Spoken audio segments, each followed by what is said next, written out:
थे? पूरे हमारे साझा विधानसभा क्षेत्र के पूरे विधानसभा में काम चालू चल रहा है जी और आगे जो हमने काम लाया है जी बहुत जल्दी भी चालू हो जाएगी।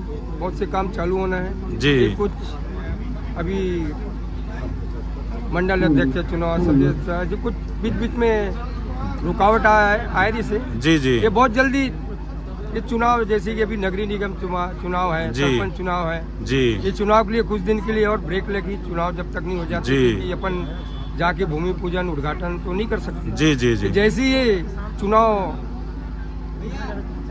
जैसे भी चुनाव संपन्न हुई जी उसके बाद में जोरों से रफ्तार पकड़ी पूरा हर क्षेत्र में। जी। जितना हम राशि ला चुके हैं हमारे क्षेत्र के लिए जी। कि हमको काम करने वाले ठेकेदार ढूंढना पड़ेंगे, इतना राशि ला चुके हैं। अच्छा, मतलब पैसा बहुत ज्यादा आ गया है, वो बहुत काम पैसा करने के लिए ठेकेदार ढूंढना पड़ी। ढूंढना पड़ेगा। वैसे कौन कौन से काम होने वाला है यहाँ?